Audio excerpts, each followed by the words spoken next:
I thought it was right that, following the decision that the British people took last week, that we should have someone leading the Conservative Party and leading the country who believed in their heart and soul that Britain was better off outside the European Union. And I hoped that Boris Johnson would be someone who could ensure that the government followed the instructions of the British people and also build and unite a team around him in order to lead this country forward. And Boris is an amazing and an impressive person. But I've realised in the last few days that Boris isn't capable of building that team and providing that unity. And so I came reluctantly but firmly to the conclusion that, as someone who had argued from the beginning that we should leave the European Union, and as someone who wanted to ensure that a bold, positive vision for our future was implemented, that I had to stand for the leadership of the Conservative Party. What was it that changed your mind, though? I mean, you have known Boris Johnson for a very long time. It can't be the case that you've suddenly only realised what his attributes are, and indeed his faults are, or his lack of ability in certain areas. Boris is a big character with great abilities, and I enjoyed working with him during the referendum campaign, when he campaigned with great energy and enthusiasm. But there is something special about leading a party and leading a country, and I had the opportunity in the last few days to assess whether or not Boris could lead that team and build that unity. And I came, as I say, reluctantly but firmly to the conclusion that while Boris has many talents and attributes, he wasn't capable of building that team. And there were a number of people who had said to me during the course of the week, "Michael, it should be you." I reflected on those comments. I reflected on the individuals who'd made that case.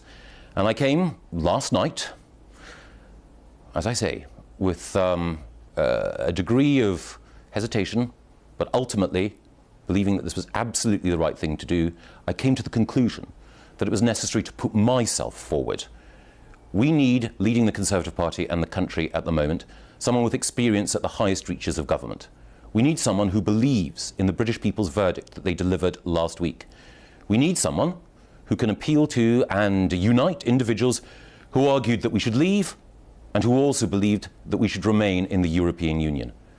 And already today, I've had support from colleagues across that spectrum, and indeed from outside politics, that confirms my belief that I was right to stand, to offer myself up for election, and allow my colleagues in the Conservative Party to make a judgment about whether or not I am right to lead. And what kind of Prime Minister would you be? I mean, what would your priorities be?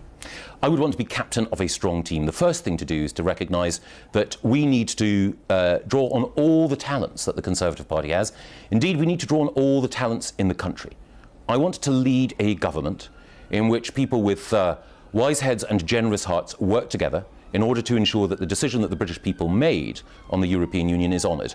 That means that, first and foremost, we need to take this country out of the European Union and into the world. We need to restore parliamentary control of our borders, taxes and laws. But above all, we need to build a much more dynamic economy and a fairer society. When people voted to leave the European Union last week, they were voting for change. And there are far too many people in our country who felt that recent economic growth and renewed prosperity hasn't touched their lives. There are far too many people in this country who felt left behind and overlooked as the world moves forward at a faster pace. I want to govern for everyone in this country. I want to heal and unite. And above all, I want to ensure that Britain is a country that others look to with admiration, because we're the home of innovation and creativity, but we're also a warm and compassionate place that everyone is proud to call home.